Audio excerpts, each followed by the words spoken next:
Hello children, online ತರಗತಿಗೆ ಸ್ವಾಗತ. ನಮ್ಮ ಲಾಸ್ಟ್ ವಿಡಿಯೋನಲ್ಲಿ ನಾವು ಥರ್ಡ್ ಚಾಪ್ಟರ್ ಆಗಿರುವಂಥ ಪ್ಲಾಂಟ್ ಕಿಂಗ್ಡಮ್ ಅಂದರೆ ಸಸ್ಯ ಸಾಮ್ರಾಜ್ಯ ಎನ್ನುವ ಚಾಪ್ಟರ್ ಅನ್ನು ನೋಡಿದ್ವಿ. ಅದರಲ್ಲಿ ಬರುವ ಬೇರೆ ಬೇರೆ ಗುಂಪಿನ ಸಸ್ಯಗಳಾಗಿರಬಹುದು, ಅವುಗಳ ಗುಣಲಕ್ಷಣಗಳು, ಅವುಗಳಲ್ಲಿ ಬರುವ ಉದಾಹರಣೆಗಳು ಹಾಗೂ ಸಸ್ಯಗಳಲ್ಲಿ ಕಂಡುಬರುವ 3 ಬಗೆಯ ಲೈಫ್ ಸೈಕಲ್ಸ್ಗಳನ್ನು ನಾವು ನೋಡಿದ್ವಿ. ಇವತ್ತಿನ ವಿಡಿಯೋನಲ್ಲಿ ನಾವು ಹೊಸ ಚಾಪ್ಟರ್ ಅನ್ನ ಸ್ಟಾರ್ಟ್ ಮಾಡ್ತಾ ಇದ್ದೀವಿ. The new chapter what we are starting is animal Kingdom. Animal Kingdom ಎನ್ನುವ ಹೊಸ 4ನೇ ಚಾಪ್ಟರ್ ಅನ್ನ ನಾವಿವತ್ತು ಓದ್ತಾ ಇದ್ದೀವಿ. ಅನಿಮಲ್ ಕಿಂಗ್ಡಮ್ ಅಂದ್ರೆ ಈ ಚಾಪ್ಟರ್ ಅಲ್ಲಿ ನಾವು ವೈವಿಧ್ಯತೆ ಉಳ್ಳುವ ಅಂದ್ರೆ ವೆರೈಟೀಸ್ ಆಫ್ ಅನಿಮಲ್ಸ್ ಗಳ ಬಗ್ಗೆ ನಾವಿಲ್ಲಿ ಸ್ಟಡಿ ಮಾಡ್ತೀವಿ. ಆಲ್ರೆಡಿ ನೀವು ಸ್ವಲ್ಪ ಬ್ರೀಫ್ ಆಗಿ ಅನಿಮಲ್ಸ್ ಗಳ ಬಗ್ಗೆ ಲಾಸ್ಟ್ ಚಾಪ್ಟರ್ ಅಂದ್ರೆ ಬಯೋಲಾಜಿಕಲ್ ಕ್ಲಾಸಿಫಿಕೇಶನ್ ಅಲ್ಲಿ ಕೆಲವೊಂದು ಜನರಲ್ ಕ್ಯಾರೆಕ್ಟರಿಸ್ಟಿಕ್ಸ್ ಗಳನ್ನ ನೋಡಿರಿ. ಲೈಕ್ ಅನಿಮಲ್ಸ್ ಗಳು ಮಲ್ಟಿ ಸೆಲ್ಯುಲರ್ ಆಗಿರ್ತವ, they are multi cellular, they are heterotrophic ಅಂದ್ರೆ ಪರಾವಲಂಬಿ ಜೀವಿಗಳಾಗಿರ್ತವ. ಅಷ್ಟ ಅಲ್ಲದೇನೆ ಅವುಗಳಲ್ಲಿ ರಿಸರ್ವ್ಡ್ ಫುಡ್ ಮೆಟೀರಿಯಲ್ ಗ್ಲೈಕೋಜನ್ ಆಗಿರ್ತದ ಅಂತೂ ಸಹಿತ ನೀವು ಓದಿರಿ. These are some of the general characteristics which you have studied in brief regarding animal kingdom in the biological classification. ಆದರೆ ಈ ಅನಿಮಲ್ ಕಿಂಗ್ಡಮ್ ಅನ್ನೋ ಚಾಪ್ಟರ್ ಅಲ್ಲಿ ಅನಿಮಲ್ಸ್ ಗಳಲ್ಲಿ ಬರುವ ಗ್ರೂಪ್ ಆಫ್ ಅನಿಮಲ್ಸ್, ಅವುಗಳ ಕ್ಲಾಸಿಫಿಕೇಶನ್, ಅವುಗಳ ಗುಣಲಕ್ಷಣಗಳನ್ನ ನಾವು ಈ ಚಾಪ್ಟರ್ ಅಲ್ಲಿ ಓದ್ತೀವಿ. Let us begin with the chapter. Animals ಗಳಲ್ಲಿ you have studied variety of animals. ಬಹಳಷ್ಟು ವೈವಿಧ್ಯತೆಯ ಪ್ರಾಣಿಗಳನ್ನ ನೀವು ನೋಡಿರ್ತೀರಿ. ಲೈಕ್ ಕೆಲವೊಂದು ಬರ್ಡ್ಸ್ ಆಗಿರ್ಬೋದು, ಕೆಲವೊಂದು ಸರೀಸೃಪಗಳು ಅಂದ್ರೆ ರೆಪ್ಟೈಲ್ಸ್ ಗಳಾಗಿರ್ಬೋದು, ಅಥವಾ ಮ್ಯಾಮಲ್ಸ್ಗಳು ಅಂದ್ರೆ ಸ್ತನಿಗಳಾಗಿರ್ಬೋದು. ಈ ತರ ವೆರೈಟಿ ಆಫ್ ಅನಿಮಲ್ಸ್ ಗಳನ್ನ ನೀವು ನೋಡಿರ್ತೀರಿ. ಆದ್ರೆ ಒಂದು ತಿಳ್ಕೊಳ್ರಿ, ಅರ್ಥ ಮೇಲೆ you can find millions of species or millions of animal species have been seen till now. ಇಲ್ಲಿವರೆಗೂ ನಾವು ಮಿಲಿಯನ್ಸ್ ಆಫ್ ಅಂದ್ರೆ 10 ಲಕ್ಷ ಬಗೆಯ ಸ್ಪೀಶೀಸ್ ಆಫ್ ಅನಿಮಲ್ಸ್ ಗಳನ್ನ ನಾವು ಇಲ್ಲಿವರೆಗೂ ನೋಡಿ. ಅಷ್ಟು ಅನಿಮಲ್ಸ್ ಗಳನ್ನ ಒಟ್ಟಿಗೆ ಓದಕ್ಕ ನಮ್ಗ ಕಷ್ಟ ಆಗ್ಬೋದು. We can not study all the animals together simultaneous. ಹಾಗಾಗಿ ಆ ವೆರೈಟಿ ಆಫ್ ಅನಿಮಲ್ಸ್ ಗಳನ್ನ ನಾವು ವರ್ಗೀಕರಣ ಮಾಡಬೇಕಾಗ್ತದೆ, ಅಂದ್ರೆ ಕ್ಲಾಸಿಫಿಕೇಶನ್ ಮಾಡಬೇಕಾಗ್ತದೆ. ಕ್ಲಾಸಿಫಿಕೇಶನ್ ಮಾಡಲಾರ್ದೇನೆ ನಾವು ಪ್ರಾಣಿಗಳ ಗುಣಲಕ್ಷಣಗಳನ್ನ ಅರ್ಥ ಮಾಡ್ಕೊಳ್ಳೋದು ಕಷ್ಟ ಆಗ್ತದೆ. Hence we need to classify the animals. ಬರೀ ಅರ್ಥ ಮಾಡ್ಕೊಳ್ಳೋ ಸಲುವಾಗಿ ಅಥವಾ ಅವುಗಳ ಗುಣಲಕ್ಷಣಗಳನ್ನ ತಿಳ್ಕೊಳ್ಳೋ ಸಲುವಾಗಿ ಮಾತ್ರ ನಾವು ಕ್ಲಾಸಿಫಿಕೇಶನ್ ಮಾಡಂಗಿಲ್ಲ. We don't classify the animals just to study their general characteristics. ಅವುಗಳ ಗುಣಲಕ್ಷಣಗಳನ್ನ ಮಾತ್ರ ಓದೋದ್ರ ಸಲುವಾಗಿ ನಾವು ಅವುಗಳನ್ನ ವರ್ಗೀಕರಿಸಂಗಿಲ್ಲ.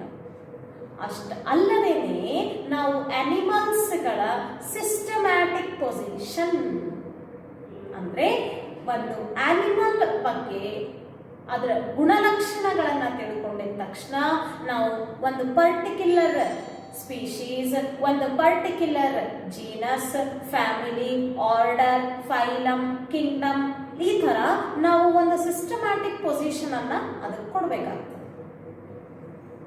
For that also it is is necessary to study the classification of animals. Classification of animals is not only to understand their characteristics but also to place the animal in proper systematic position or in proper hierarchical order. ಮತ್ತೆ ಯಾವುದೋ ಜೀವಿಗಳನ್ನ ನೀವು ವರ್ಗೀಕರಣ ಮಾಡಬೇಕು ಅಂದ್ರೆ to classify any organisms there need to be one base. ಅಂದ್ರೆ ಯಾವುದೇ ಜೀವಿಗಳನ್ನ ನೀವು ವರ್ಗೀಕರಣ ಮಾಡಬೇಕು ಅಂದ್ರೆ ಅಲ್ಲಿ ಒಂದು ಆಧಾರವನ್ನ ನಾವು ಇಟ್ಕೊಳ್ಬೇಕಾಗ್ತದೆ. Remember, to classify any organisms we need to take one base. ಯಾವ ಆಧಾರದ ಮೇಲೆ ವರ್ಗೀಕರಣ ಮಾಡ್ತೀವಿ? ಯಾಕಂದ್ರೆ ನೀವು ಅನಿಮಲ್ಸ್ ಗಳನ್ನ ನೋಡಿದ್ರೆ ನಾವು ವೆರೈಟಿ ಆಫ್ ಕ್ಯಾರೆಕ್ಟರಿಸ್ಟಿಕ್ಸ್ ಗಳು ನೋಡ್ತೇವೆ. ಫಾರ್ ಎಕ್ಸಾಂಪಲ್, ಮ್ಯಾಮಲ್ಸ್ ಗಳು ಯೂಶ್ಲಿ ಕೆಲವೊಂದು ಟೆರಿಸ್ಟ್ರಿಯಲ್ ಇರಬಹುದು, ಕೆಲವೊಂದು ಎಕ್ವಾಟಿಕ್ ಇರಬಹುದು, ಕೆಲವೊಂದು ಏರಿಯಲ್ ಅಡಾಪ್ಟೇಷನ್. ಟೆರಿಸ್ಟ್ರಿಯಲ್ ಅಂದ್ರೆ ನೆಲದ ಮೇಲೆ, ಎಕ್ವಾಟಿಕ್ ಅಂದ್ರೆ ನೀರಲ್ಲಿ, ಏರಿಯಲ್ ಅಂದ್ರೆ ಗಾಳಿಯಲ್ಲಿ. ಈ ತರ ಆರ್ಗ್ಯಾನಿಸಮ್ಸ್ ಗಳ ಹ್ಯಾಬಿಟ್ಯಾಟ್ ಬೇರೆ ಆಗಿರ್ತದ, ಅಥವಾ ಅವು ಸೇವಿಸುವಂತ ಆಹಾರ ಪದ್ಧತಿ ಬೇರೆ ಆಗಿರ್ತದ. ಟೈಪ್ ಆಫ್ ರೀಪ್ರೊಡಕ್ಷನ್, ಸಂತಾನೋತ್ಪತ್ತಿನೂ ಬೇರೆ ಟೈಪ್ ಆಗಿರ್ತದೆ. ವೆರೈಟಿ ಆಫ್ ಕ್ಯಾರೆಕ್ಟರ್ಸ್, ಡಿಫರೆನ್ಶಿಯೇಟಿಂಗ್ ಕ್ಯಾರೆಕ್ಟರ್ಸ್ ಅಂದ್ರೆ ವ್ಯತ್ಯಾಸ ತೋರಿಸುವಂತ ಗುಣಲಕ್ಷಣಗಳನ್ನ ನಾವು ನೋಡ್ತೀವಿ ಆನಿಮಲ್ಸ್ ಗಳಲ್ಲಿ. ಆದ್ರೂ ಸಹಿತ we can find some common relations or some common similarities among the animals. Animals ಗಳು ವ್ಯತ್ಯಾಸ ಗುಣಲಕ್ಷಣಗಳಲ್ಲಿ ತೋರಿಸಿದ್ರು ಸಹಿತ ಕೆಲವೊಂದು ಸಿಮಿಲಾರಿಟೀಸು, ಕೆಲವೊಂದು ರಿಲೇಷನ್ಸ್ ಗಳನ್ನ ನಾವು ಅನಿಮಲ್ಸ್ ಗಳಲ್ಲಿ ನೋಡಬಹುದು. So in relation to these characteristics ಅಂದ್ರೆ ಈ ಎಲ್ಲಾ ಕ್ಯಾರೆಕ್ಟರಿಸ್ಟಿಕ್ಸ್ ಗಳನ್ನ ನಾವು ತಲೆ ಒಳಗಿಟ್ಕೊಂಡು ಅನಿಮಲ್ಸ್ ಗಳನ್ನ ಕ್ಲಾಸಿಫೈ ಮಾಡ್ತೀವಿ. Like arrangement of the cells ಗಳಾಗಿರ್ಬೋದು, ಅಂದ್ರೆ ಕೋಶಗಳು ಯಾವ ರೀತಿ ಅರೇಂಜ್ ಆಗ್ಯವ ಅನ್ನೋ ಆಧಾರದ ಮೇಲೆ ನಾವು ತಗೋಬಹುದು. ಅಥವಾ ಬಾಡಿ ಸಿಮೆಟ್ರಿ ಆಧಾರದ ಮೇಲೆ ತಗೋಬಹುದು. ಅಥವಾ ಬಾಡಿ ಕ್ಯಾವಿಟಿ ಅಂದ್ರೆ ಸೀಲೋಮ್ ಅಂತ ಹೇಳ್ತೀವಿ ನಾವು. ಸೀಲೋಮ್ ಯಾವ ಟೈಪ್ ಅದ, ಬಾಡಿ ಕ್ಯಾವಿಟಿ ಯಾವ ರೀತಿ ಅದ ಅನ್ನೋ ಆಧಾರದ ಮೇಲೆ ನಾವು ವರ್ಗೀಕರಣ ಮಾಡಬಹುದು. ಅಥವಾ ಡೈಜೆಸ್ಟಿವ್ ಸಿಸ್ಟಮ್ ಅಂದ್ರೆ ಜೀರ್ಣಾಂಗ ವ್ಯೂಹ ವ್ಯವಸ್ಥೆ ಯಾವ ರೀತಿ ಅದ, ಜೀರ್ಣಾಂಗದ ವ್ಯವಸ್ಥೆ ಆರ್ಗ್ಯಾನಿಸಮ್ ಅಲ್ಲಿ, ಅನಿಮಲ್ಸ್ ಅಲ್ಲಿ ಯಾವ ರೀತಿ ಅದ. ಅಥವಾ ಸರ್ಕ್ಯುಲೇಟರಿ ಸಿಸ್ಟಮ್, ರಕ್ತ ಚಲನೆ ಯಾವ ರೀತಿ ಆಗ್ತದ. ಅಥವಾ ರೀಪ್ರೊಡಕ್ಟಿವ್ ಸಿಸ್ಟಮ್ ಅಂದ್ರೆ ಸಂತಾನೋತ್ಪತ್ತಿಯ ವ್ಯವಸ್ಥೆ ಯಾವ ರೀತಿ ಅದ. ಈ ಎಲ್ಲಾ ಆಧಾರಗಳನ್ನ ಇಟ್ಟುಕೊಂಡು ನಾವು ಅನಿಮಲ್ಸ್ ಗಳನ್ನ ಕ್ಲಾಸಿಫೈ ಮಾಡ್ತೀವಿ. There are some ways to classify the animals like arrangement of cells, or we can take the body symmetry, or we can take the nature of coelom, or the pattern of digestive system, circulatory system, or reproductive system. Like this, we used different features for classifying the animals. ಈ ತರ ನಾವು ವಿಧವಾದ ಗುಣಲಕ್ಷಣಗಳನ್ನ ತೆಗೆದುಕೊಂಡು animals ಗಳನ್ನ classify ಮಾಡ್ತೀವಿ. ಇವಾಗ ನಾವು ಒಂದೊಂದೊಂದು ನೋಡ್ತಾ ಹೋಗೋಣ. ಮೊದಲನೇದು ಲೆವೆಲ್ಸ್ ಆಫ್ ಆರ್ಗನೈಸೇಷನ್. ಮೊದಲನೇ ಆಧಾರ ಯಾವುದು ಅಂದ್ರೆ ಲೆವೆಲ್ಸ್ ಆಫ್ ಆರ್ಗನೈಸೇಷನ್ ಅನ್ನು ಕನ್ಸಿಡರ್ ಮಾಡಿ ನಾವು ಆರ್ಗ್ಯಾನಿಸಮ್ಸ್ ಗಳನ್ನ ಕ್ಲಾಸಿಫೈ ಮಾಡಲಿಕ್ಕೆ ಯೂಸ್ ಮಾಡ್ಕೊಳ್ತೀವಿ. ಲೆವೆಲ್ಸ್ ಆಫ್ ಆರ್ಗನೈಸೇಷನ್ ಅಂದ್ರೆ ಏನು? ಅನಿಮಲ್ಸ್ ಬಾಡಿಗಳಲ್ಲಿ ಅರೇಂಜ್ಮೆಂಟ್ ಆಫ್ ದ ಸೆಲ್ಸ್ ಯಾವ ರೀತಿ ಆಗ್ಯದ ಅಂದ್ರೆ ಸೆಲ್ಯುಲಾರ್ ಲೆವೆಲ್ ಅದನ್ನ, ಸೆಲ್ಸ್ಗಳ ಗುಂಪಾಗಿ ಟಿಶ್ಯೂ ಲೆವೆಲ್ ಅದನ್ನ, ಅಥವಾ ಟಿಶ್ಯೂಗಳ ಗುಂಪಾಗಿ ಆರ್ಗನ್ ಲೆವೆಲ್ ಅದನ್ನ, ಯಾವ ರೀತಿ ಅರೇಂಜ್ಮೆಂಟ್ ಅದ ಆರ್ಗ್ಯಾನಿಸಮ್ಸ್ ಗಳಲ್ಲಿ, ಅನಿಮಲ್ಸ್ ಗಳಲ್ಲಿ ಅನ್ನೋ ಆಧಾರದ ಮೇಲೆ ನಾವು ವರ್ಗೀಕರಣ ಮಾಡ್ತೀವಿ.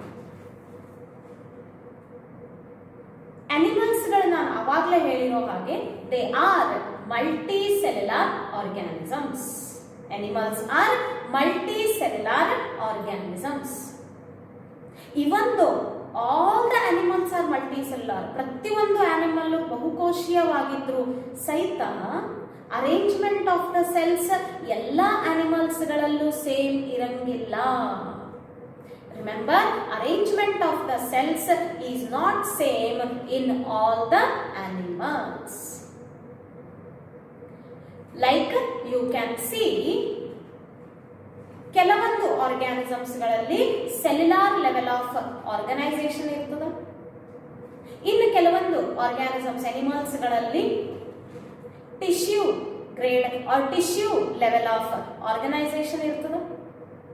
ಇನ್ನು ಕೆಲವೊಂದು ಅನಿಮಲ್ಸ್ಗಳಲ್ಲಿ ಆರ್ಗನ್ ಲೆವೆಲ್ ಆಫ್ ಆರ್ಗನೈಸೇಷನ್ ನೋಡಿದ್ರೆ, ಇನ್ನು ಕೆಲವೊಂದು ಅನಿಮಲ್ಸ್ಗಳಲ್ಲಿ organ system level of organisation ನಾವು ನೋಡಬಹುದು. ಒಂದೊಂದಾಗಿ ನೋಡ್ತಾ ಹೋಗೋಣ. ಅದರಲ್ಲಿ ಮೊದಲನೇದು cellular level of organisation. Cellular level of organisation ಅಂದ್ರೆ ಏನು? ಸೆಲ್ಯುಲಾರ್ ಲೆವೆಲ್ ಆಫ್ ಆರ್ಗನೈಸೇಷನ್ ಅಂದ್ರೆ ಅನಿಮಲ್ಸ್ಗಳಲ್ಲಿ cells are found in aggregates or loose cell aggregates. ಅಂದ್ರೆ ಸೆಲ್ಸ್ ಗಳು ಯಾವ ರೀತಿ ಅರೇಂಜ್ ಆಗಿರ್ತವ ಅಂದ್ರೆ ಅವು ಗುಂಪುಗಳಾಗಿರಂಗಿಲ್ಲ, ಬಿಡಿ ಬಿಡಿ ಬಿಡಿ ಬಿಡಿಯಾಗಿ ಇರ್ತವೆ. Remember, in the cellular level of organization, body of the animals is made up of variety of cells. ಬೇರೆ ಬೇರೆ ಕೋಶಗಳಿಂದ ಅದು ಮಾಡಲ್ಪಟ್ಟಿರುತ್ತೆ. ಆದ್ರೆ ಅವು ಬಿಡಿ ಬಿಡಿಯಾಗಿ ದೇಹದಲ್ಲಿ ಅರೇಂಜ್ ಆಗಿರ್ತವೆ. ಆಮೇಲೆ ಒಂದು ಪರ್ಟಿಕ್ಯುಲರ್ ಕೋಶ ಒಂದು ನಿರ್ದಿಷ್ಟವಾದ ಕಾರ್ಯವನ್ನ ನಿರ್ವಹಿಸುತ್ತೆ. ಒಂದು ಕೋಶ ಒಂದು ನಿರ್ದಿಷ್ಟವಾದ ಕಾರ್ಯವನ್ನ ನಿರ್ವಹಿಸ್ತದ. ಹಾಗಾಗಿ ನಾವಲ್ಲಿ division of labour among the cells ಅಂತ ಹೇಳ್ತೀವಿ. ಲೇಬರ್ ಅಂದ್ರೆ ಕಾರ್ಯ, ಕೋಶಗಳು ಮಾಡುವಂತಹ ಕಾರ್ಯ ಸೆಲ್ಸ್ ಗಳಲ್ಲಿ ಡಿಸ್ಟ್ರಿಬ್ಯೂಟ್ ಆಗಿರ್ತದೆ. ಅಂದ್ರೆ ಒಂದು ಕಾರ್ಯ ನಿರ್ವಹಿಸಲಿಕ್ಕೆ ಒಂದು ಕೋಶಗಳು, ಇನ್ನೊಂದು ಕಾರ್ಯ ನಿರ್ವಹಿಸಕ್ಕೆ ಮತ್ತೊಂದು ಕೋಶಗಳು. Like this different types of cells are present to perform different functions. ಅಂದ್ರೆ ಇಲ್ಲಿ ಕೋಶಗಳು ಒಟ್ಟಿಗೆ ಸೇರಿ ತಮ್ಮ ಕಾರ್ಯವನ್ನ ನಿರ್ವಹಿಸ್ತವ. ಆದ್ರೆ ಗುಂಪುಗೊಂಡು ಒಂದು ರಚನೆ ಅಲ್ಲಿ ಮಾಡಂಗಿಲ್ಲ. They are loose aggregates. They are loose aggregates. Remember, they are loose aggregates so that the division of labor is seen among the cells. ಎಲ್ಲಿ ನೋಡ್ತೀರಿ ನೀವು cellular level of organisation?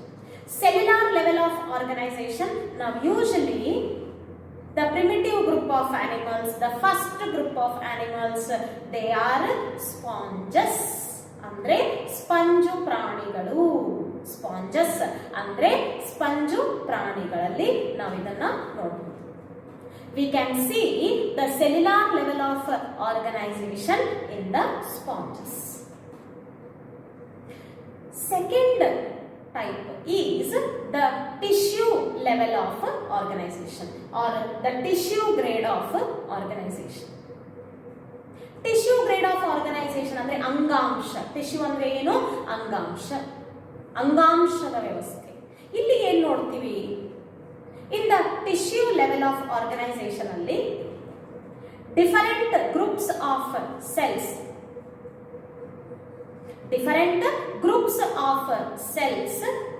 they group together to perform one particular function. ಅಂದ್ರೆ ಕೋಶಗಳು ಗುಂಪುಗೊಳ್ತವೆ. ಎಂಥ ಕೋಶಗಳು? ಅವು ಒಂದೇ ರೀತಿಯಾದ ರಚನೆ, ಒಂದೇ ರೀತಿಯಾದ ಕಾರ್ಯ ಮತ್ತು ಅವು ಒಂದೇ ಮೂಲಗಳಿಂದ ಬಂದಿರುವಂತಹ ಕೋಶಗಳ ಗುಂಪುಗೊಂಡು ಅದು ಅಂಗಾಂಶ ಆಗ್ತದೆ. That we call it as a tissue. ಇಲ್ಲಿ ಒಂದೊಂದು ಕಾರ್ಯ ಒಂದೊಂದು ಅಂಗಾಂಶ ನಿರ್ವಹಿಸ್ಲಿಕ್ಕದ ಅಂದಾಗ ನಾವು ಅದಕ್ಕೆ ಟಿಶ್ಯೂ ಲೆವೆಲ್ ಆಫ್ ಆರ್ಗನೈಸೇಷನ್ ಅಂತ ಕರೀತೀವಿ. ಸೆಲ್ಯುಲಾರ್ ಲೆವೆಲ್ ಆಫ್ ಆರ್ಗನೈಸೇಷನ್ ಅಲ್ಲಿ ಕೋಶಗಳು ನಿರ್ದಿಷ್ಟವಾದ ಕಾರ್ಯಗಳನ್ನು ನಿರ್ವಹಿಸ್ತಾ ಇದ್ವು. ಆದ್ರೆ ಟಿಶ್ಯೂ ಲೆವೆಲ್ ಆಫ್ ಆರ್ಗನೈಸೇಷನ್ ಅಲ್ಲಿ ಗ್ರೂಪ್ ಆಫ್ ಸೆಲ್ಸ್ ಅಂದ್ರೆ tissue will perform different functions. ಇದಕ್ಕೆ ನಾವು ಟಿಶ್ಯೂ ಲೆವೆಲ್ ಆಫ್ ಆರ್ಗನೈಸೇಷನ್ ಅಂತ ಕರಿತೀವಿ. ನೀವು ಎಲ್ಲಿ ನೋಡಬಹುದು tissue level of organisation? Tissue level of organisation is observed in coelenterates and ctenophora. Coelenterates ಮತ್ತು ಟೀನೋಫೋರಾಗಳಲ್ಲಿ ನಾವು ಟಿಶ್ಯೂ ಲೆವೆಲ್ ಆಫ್ ಆರ್ಗನೈಸೇಷನ್ ಅನ್ನ ನೋಡಬಹುದು. Remember, cellular level of organisation ಆಯ್ತು, ಟಿಶ್ಯೂ ಲೆವೆಲ್ ಆಫ್ ಆರ್ಗನೈಸೇಷನ್ ಆಯ್ತು. ಇವಾಗ ನಾವು ಮೂರನೇದು, that is organ level of organisation. The third level of organisation is organ level of organisation. ಕೋಶಗಳ ಗುಂಪಾದ್ರೆ ಟಿಶ್ಯೂ ಆಗ್ತದೆ. ಅದೇ ರೀತಿ ಡಿಫರೆಂಟ್ ಟೈಪ್ಸ್ ಆಫ್ ಟಿಶ್ಯೂಸ್ ಅಂದ್ರೆ ಬೇರೆ ಬೇರೆ ಟಿಶ್ಯೂಸ್ಗಳು ಒಂದು ಗುಂಪುಗೊಂಡು ಒಂದೇ ನಿರ್ದಿಷ್ಟವಾದ ಕಾರ್ಯವನ್ನು ನಿರ್ವಹಿಸಿದ್ರೆ ಅದಕ್ಕೆ ನಾವು ಅಂಗ ಅಂದ್ರೆ ಆರ್ಗನ್ ಅಂತ ಕರಿತೀವಿ. Different tissues they group together to perform one common function, we call it as organ. ಆಮೇಲೆ ಆರ್ಗನ್ಸ್ಗಳು ಒಂದೊಂದು ನಿರ್ದಿಷ್ಟವಾದ ಕಾರ್ಯವನ್ನ ನಿರ್ವಹಿಸ್ತಾ ಇದ್ರೆ ಆ ಲೆವೆಲ್ ಆಫ್ ಆರ್ಗನೈಸೇಷನ್ಗೆ ನಾವು ಆರ್ಗನ್ ಲೆವೆಲ್ ಆಫ್ ಆರ್ಗನೈಸೇಷನ್ ಅಂತ ಕರಿತೀವಿ. ಆರ್ಗನ್ ಅಂದ್ರೆ ಅಂಗ, ಅಂದ್ರೆ ಸಂತಾನೋತ್ಪತ್ತಿಗೆ ಒಂದು ಅಂಗ ಆಗಿರ್ಬೋದು, ಜೀರ್ಣ ಕ್ರಿಯೆಗೆ ಒಂದು ಅಂಗ ಆಗಿರ್ಬೋದು, ಅಥವಾ ಉಸಿರಾಟ ಸಲುವಾಗಿ ಸಹಾಯ ಮಾಡುವಂತ ಮತ್ತೊಂದು ಅಂಗ ಆಗಿರ್ಬೋದು. ಲೈಕ್ ದಿಸ್ ಬೇರೆ ಬೇರೆ ಅಂಗಗಳು ಬೇರೆ ಬೇರೆ ಕಾರ್ಯಗಳನ್ನ ನಿರ್ವಹಿಸ್ತವೆ. ಇದಕ್ಕೆ ನಾವು ಆರ್ಗನ್ ಲೆವೆಲ್ ಆಫ್ ಆರ್ಗನೈಸೇಷನ್ ಅಂತ ಕರಿತೀವಿ. ಎಲ್ಲಿ ನೋಡಬಹುದು organ level of organisation? Organ level of organisation usually ನಾವು ಚಪ್ಪಟೆ ಹುಳುಗಳು ಅಂದ್ರೆ ಪ್ಲಾಟಿ ಹೆಲ್ಮಿಂಥಸ್ ಗಳಲ್ಲಿ ನಾವು ನೋಡಬಹುದು. ಪ್ಲಾಟಿ ಹೆಲ್ಮಿಂಥಸ್ ಅಂದ್ರೆ ಚಪ್ಪಟೆ ಹುಳುಗಳು. ಚಪ್ಪಟೆ ಹುಳುಗಳಲ್ಲಿ ನಾವು ಆರ್ಗನ್ ಲೆವೆಲ್ ಆಫ್ ಆರ್ಗನೈಸೇಷನ್ ಅನ್ನ ನೋಡಬಹುದು. ಇವಾಗ last type of level organisation, that is organ system level of organisation. Organ system of organisation ಅಲ್ಲಿ ಏನ್ ನೋಡ್ತೀವಿ? ಬೇರೆ ಬೇರೆ ಅಂಗಗಳು ಗುಂಪುಗೊಂಡು ಒಂದು ವ್ಯವಸ್ಥೆಯನ್ನ ನಿರ್ವಹಿಸಿಕೊಳ್ತವೆ. ಅಂದ್ರೆ ಅದಕ್ಕೆ ನಾವು ಅಂಗ ವ್ಯವಸ್ಥೆ ಅಂತ ಕರಿತೀವಿ. Different organs group together to perform one function. ಬೇರೆ ಬೇರೆ ಅಂಗಗಳು ಗುಂಪುಗೊಂಡು ಒಂದು ಕಾರ್ಯವನ್ನು ನಿರ್ವಹಿಸ್ತವ, ಅದಕ್ಕೆ ನಾವು ಅಂಗ ವ್ಯವಸ್ಥೆ ಅಂತ ಕರಿತೀವಿ. Different organs they group together to perform one function, we call it as organ system level of organisation.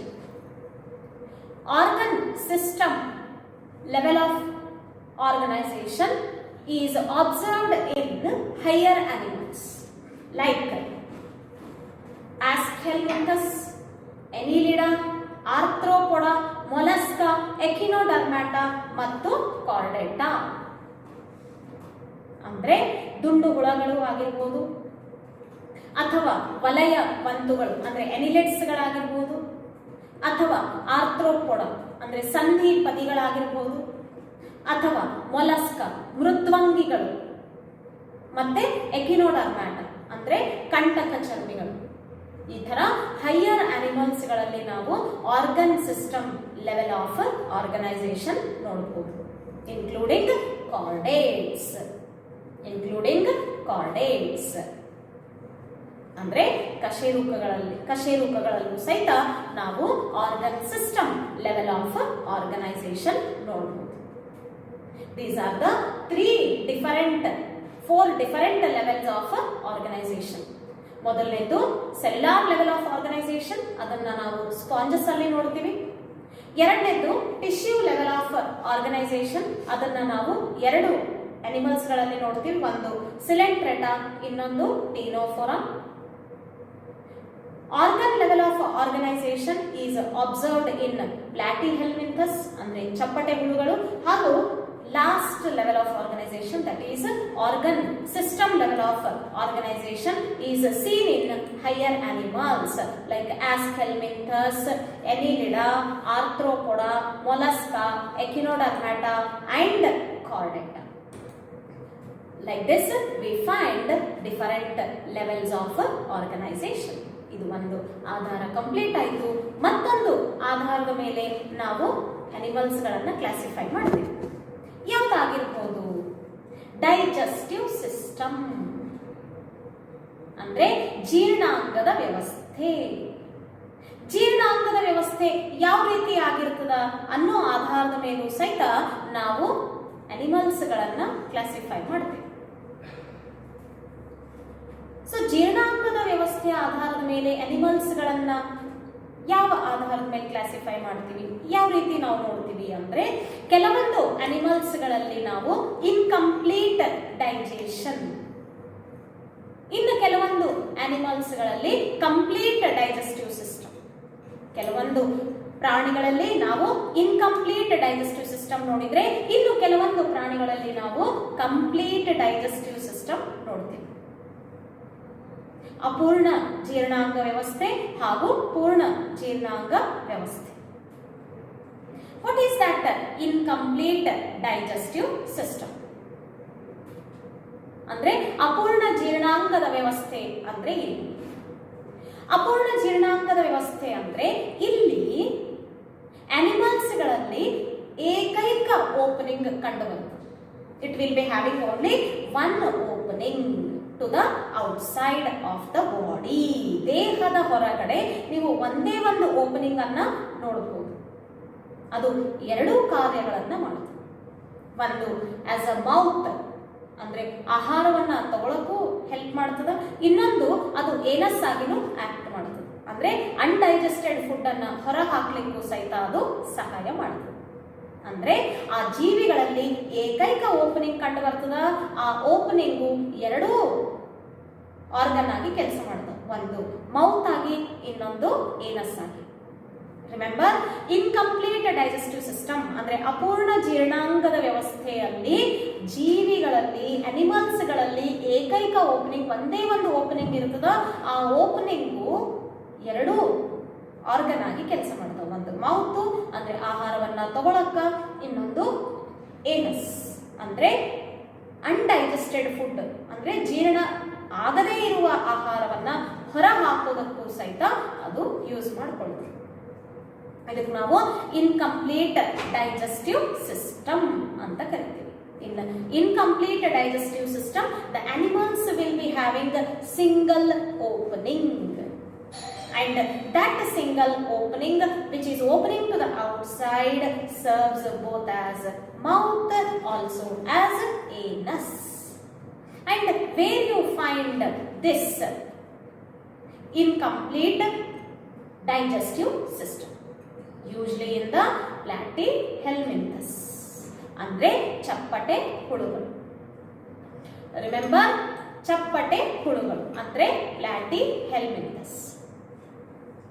ಇನ್ನು ಎರಡನೇದು complete digestive system. Complete digestive system ಅಂದ್ರೆ ಇಲ್ಲಿ ಯೂಶಲಿ ಎರಡು ಓಪನಿಂಗ್ ಗಳು ನಾವು ನೋಡಬಹುದು. The body opens to the exterior by two openings. One is mouth and another one is anus. ಅಲ್ಲಿ ಒಂದೇ ಓಪನಿಂಗ್ ಎರಡೂ ಕಾರ್ಯಗಳನ್ನು ನಿರ್ವಹಿಸ್ತಾ ಇತ್ತು. ಆದ್ರೆ ಇಲ್ಲಿ mouth is different, anus is different. Hence, the body is opening to the exterior through two openings. One is mouth for taking the food, another one is anus to excrete the undigested food. ಇದಕ್ಕೆ ನಾವು complete digestive system ಅಂತ ಕರೀತೀವಿ. This is called a complete digestive system. You can see in other group of animals like in annelids, arthropods, like this. In higher group of animals you can see the complete digestive system. This is all about the second base for classification of animals, that is the digestive system. ನಾವು ಇನ್ನೊಂದು base ಅನ್ನ ತಗೋಬೇಕು. The another base for classification of animals is the circulatory system. Circulatory system ಅಲ್ಲೂ ಸಹಿತ ನಾವು ಎರಡು types ಗಳನ್ನ ನೋಡ್ತೀವಿ. ಒಂದು ಓಪನ್ ಟೈಪ್, ಇನ್ನೊಂದು closed type. Open type and closed type are the two types of circulatory system observed in the animals. ಅಂದ್ರೆ ಕೆಲವೊಂದು ಅನಿಮಲ್ಸ್ ಗಳಲ್ಲಿ ನಾವು open type of circulatory system ನೋಡಿದ್ರೆ, ಇನ್ನು ಕೆಲವೊಂದು ಅನಿಮಲ್ಸ್ ಗಳಲ್ಲಿ closed type of circulatory system ನೋಡಬಹುದು.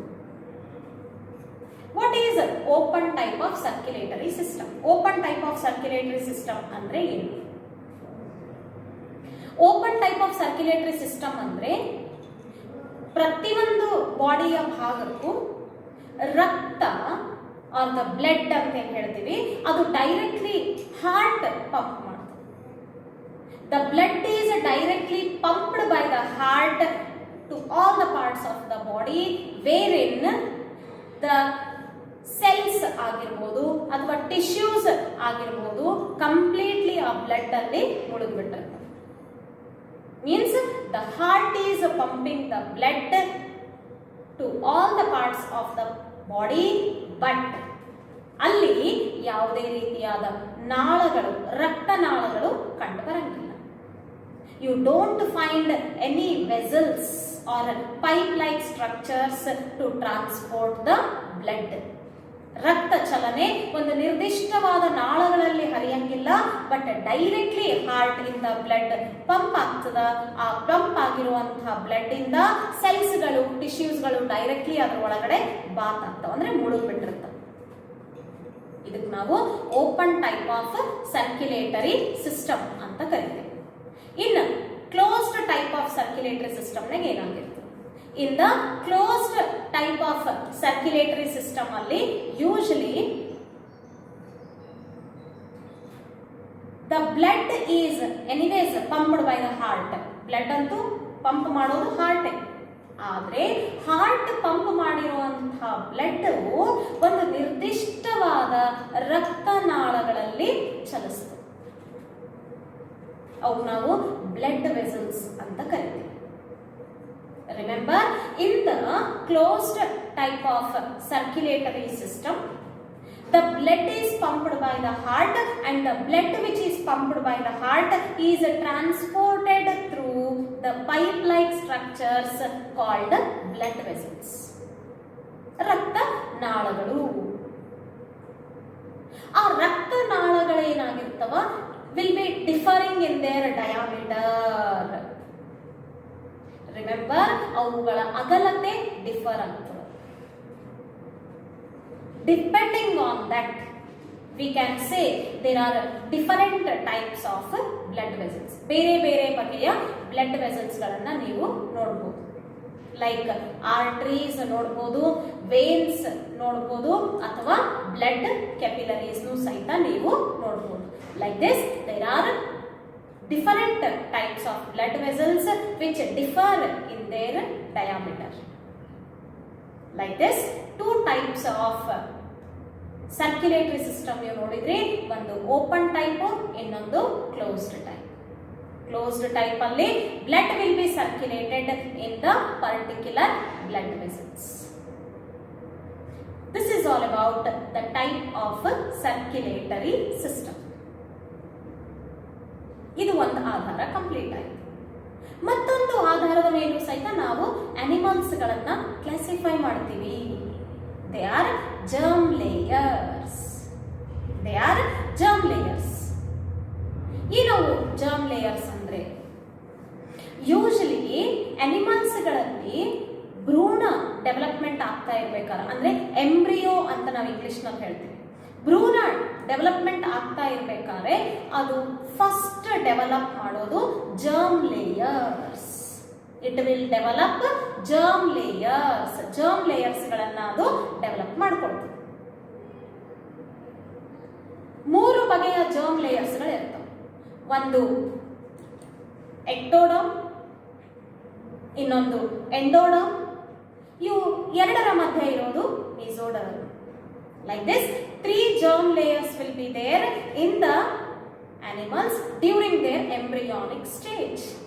Embryo development ಆಗ್ತಾ ಇರಬೇಕಾದ್ರೆ 3 layers of germ layers ಗಳ ಮೊದಲು ಫಾರ್ಮೇಶನ್ ಆಗ್ತದ. ಈ germ layers ಗಳು ಯಾವ್ಯಾವು ಅಂದ್ರೆ outer ectoderm, middle mesoderm, inner endoderm. ಏನ್ ಕೆಲಸ ಮಾಡ್ತವ ಈ germ layers ಗಳು? ಈ germ layers ಗಳು ಅನಿಮಲ್ಸ್ ಗಳಲ್ಲಿ ಕೋಶ, ಅಂಗಾಂಶ, ಅಂಗಗಳ ರಚನೆಗೆ ಸಹಾಯ ಮಾಡ್ತವೆ. Means they give rise to or they develop into different cells, tissues, organs and organ systems. Like this, the germ layers are helpful for the formation of different organs, tissues and cells of the body. ಆದರೆ ಎಲ್ಲ animals ಗಳಲ್ಲೂ ಭ್ರೂಣ development ಆಗ್ತಾ ಇರಬೇಕಾದ್ರೆ 3 germ layers ಗಳ formation ಆಗಿರ್ತದ ಅಂತ ನಾವು ಹೇಳಲಿಕ್ಕೆ ಆಗಂಗಿಲ್ಲ. ಕೆಲವೊಂದರಲ್ಲಿ 2 ಇರಬಹುದು, ಇನ್ನು ಕೆಲವೊಂದರಲ್ಲಿ 3 germ layers ಗಳು ಕಂಡು ಬರಬಹುದು. Some animals may have 2 germ layers, some animals may have 3 germ layers. Hence, depending on that, we find 2 types of animals. ಎಂಬ್ರಿಯೋನಲ್ಲಿ 2 germ layers ಇರ್ತವ ಅಥವಾ 3 germ layers ಇರ್ತವ ಅನ್ನೋ ಬೇಸಿಸ್ ಮೇಲೆ ನಾವು 2 ಟೈಪ್ಸ್ ಆಫ್ ಅನಿಮಲ್ಸ್ ಗಳನ್ನ ನೋಡ್ತೀವಿ. ಮೊದಲನೇದು ಡಿಪ್ಲೋಬ್ಲಾಸ್ಟಿಕ್ ಅನಿಮಲ್ಸ್, ಎರಡನೇದು triploblastic animals. The first one are diploblastic animals, the second one are triploblastic animals. Remember, what are diploblastic animals? Diploblastic animals andre ಏನು? Diploblastic animals andre the animals in which the embryos are covered or developing only 2 germ layers. ಯಾವ animals ಗಳಲ್ಲಿ ಭ್ರೂಣ ಬರೀ 2 germ layers ಗಳನ್ನ develop ಮಾಡ್ಕೊಳ್ತವೋ ಆ animals ಗಳಿಗೆ ನಾವು diploblastic animals ಅಂತ ಕರೀತೀವಿ. Remember, what are diploblastic animals? Diploblastic animals means they develop, the embryos of the animals develop only 2 germ layers, outer ectoderm, inner endoderm. But middle mesoderm alli irangilla. You don't find middle mesoderm in the diploblastic animals. Middle mesoderm ಅಂತೂ ಇರಂಗಿಲ್ಲ. But ಮತ್ತೆ ಏನಿರ್ತದ ಅಲ್ಲಿ outer ectoderm ಮತ್ತೆ inner ಎಂಡೋಡರ್ಮಿನ ಮಧ್ಯದಲ್ಲಿ? Outer ectoderm ಮತ್ತು inner ಎಂಡೋಡರ್ಮಿನ ಮಧ್ಯದಲ್ಲಿ ಒಂದು ಅನ್ಡಿಫರೆನ್ಶಿಯೇಟೆಡ್ ಲೇಯರ್ ಇರ್ತದೆ. You can find a layer and that layer we call it as mesoglea. ನಿಮಗೆ ತೋರಿಸ್ತೀನಿ ನಾನು. ಡಿಪ್ಲೋಬ್ಲಾಸ್ಟಿಕ್ ಅನಿಮಲ್ಸ್ಗಳಲ್ಲಿ in the diploblastic animals you find only 2 germ layers. ನೀವು ಬರೀ 2 germ layers ಗಳನ್ನ ನೋಡಬಹುದು. ಒಂದು ಔಟರ್ ಎಕ್ಟೋಡರ್ಮ್, ಎರಡನೇದು ಇನ್ನರ್ ಎಂಡೋಡರ್ಮ್. ಆ ಎರಡರ ಮಧ್ಯದಲ್ಲಿ ನೀವು ಅನ್ಡಿಫರೆನ್ಶಿಯೇಟೆಡ್ ಸೆಲ್ಲಾರ್ ಲೇಯರ್, ಅನ್ಡಿಫರೆನ್ಶಿಯೇಟೆಡ್ ಲೇಯರ್ ಅಂತೀವಿ. ಆ ಅನ್ಡಿಫರೆನ್ಶಿಯೇಟೆಡ್ ಲೇಯರ್ಗೆ ನಾವು ಮೆಸೋಗ್ಲಿಯಾ ಅಂತ ಕರಿತೀವಿ. Where it is shown in blue colour. Diploblastic ಅಂತ ಬರ್ತದ, ಅದರಲ್ಲಿ ನೀವು ಅಬ್ಸರ್ವ್ ಮಾಡ್ರಿ, ಬ್ಲೂ ಕಲರ್ ಲೇಯರ್ ಏನ್ ಕಾಣಿಸ್ಲಿಕ್ಕತ್ತದ, that is mesoglea in the diploblastic animals. Remember, example ಎಲ್ಲಿ ನೋಡ್ತೀರಿ ನೀವು ಡಿಪ್ಲೋಬ್ಲಾಸ್ಟಿಕ್ ಅನಿಮಲ್ಸ್ ಗಳನ್ನ? Diploblastic animals are observed in coelenterates and ctenophore. Coelentrates and ctenophores are diploblastic animals. This is all about the diploblastic animals. The second type of animals are triploblastic animals. What are triploblastic animals? Triploblastic animals andre ಏನು? Triploblastic animals andre the embryos. ಯಾವ ಪ್ರಾಣಿಗಳ ಎಂಬ್ರಿಯೋಸ್ಗಳಲ್ಲಿ 3 germ layers ಗಳನ್ನ ನೀವು ನೋಡಬಹುದು. Remember, the animals whose embryos are surrounded by or will develop all the three germ layers: outer ectoderm, inner endoderm, and in between these two you can find mesoderm. Remember, in the triploblastic animals you find the embryos of those animals are surrounded by three germ layers like outer ectoderm, inner endoderm, and middle mesoderm. And where you find the triploblastic animals? Triploblastic animals usually ನಾವು diploblastic ಎರಡು group of animals ಗಳಲ್ಲಿ ಹೇಳಿದೆ ನಾನು. ಮೊದಲನೇದು ಸಿಲೆಂಟ್ರೇಟ್ಸ್, ಇನ್ನೊಂದು Ctenophora. ಅದಕ್ಕೆ ಬಿಟ್ರೆ ಮುಂದೆಲ್ಲ ಬರುವಂಥವು ಅಂದ್ರೆ ಪ್ಲಾಟಿ ಹೆಲ್ಮಿಂಥಸ್ ಲಿಂದ ಹಿಡ್ಕೊಂಡು ಕಾರ್ಡೇಟ್ಸ್ ತನಕನು ಇವುಗಳ ಎಂಬ್ರಿಯೋಸ್ ಏನದವ, they will develop 3 germ layers. Hence from platyhelminthes to all ಅಲ್ಲಿ aschelminthes ಬಂದು, annelids ಬಂದು, arthropods, mollusks, echinodermata and all the chordates embryos are surrounded by or will develop 3 germ layers. This is all about the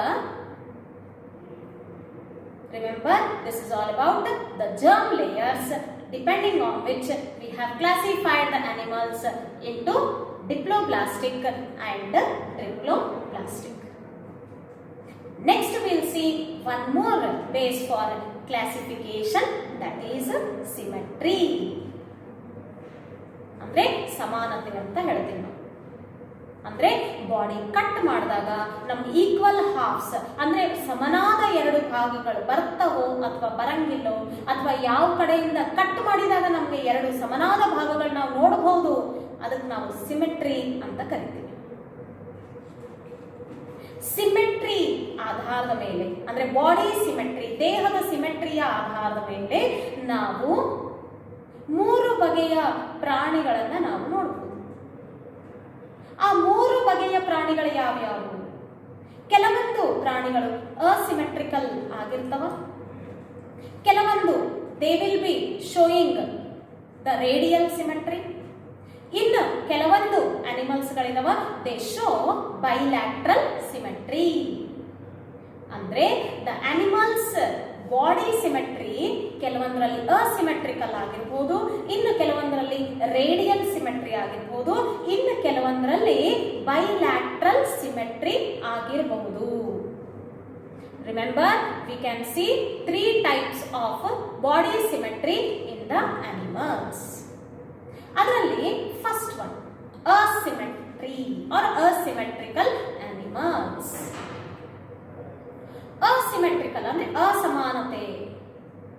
ಅಂದ್ರೆ ನೀವು body ಯಾವ ರೀತಿನೂ cut ಮಾಡ್ರಿ, in any way you cut the animal body, you don't get 2 equal halves. ನೀವು ಯಾವುದೋ angle ಅಲ್ಲಿ body of the animal cut ಮಾಡಿದ್ರು ಸಹಿತ ನಿಮಗೆ 2 equal halves ಸಿಗಂಗಿಲ್ಲ.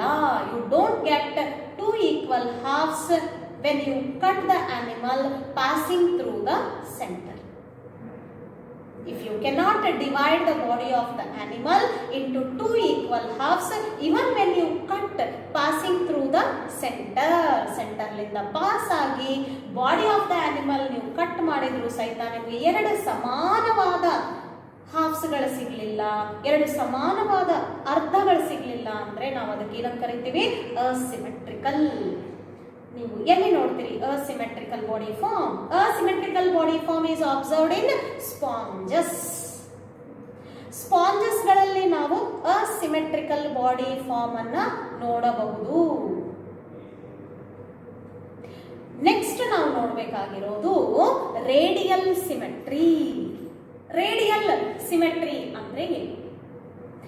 ರೇಡಿಯಲ್ ಸಿಮೆಟ್ರಿ ಅಂದ್ರೆ ಒಂದು ಆನಿಮಲಿನ ದೇಹ ತಗೊಂಡಾಗ if you cut the animal into 2 equal halves passing through the centre in any radius.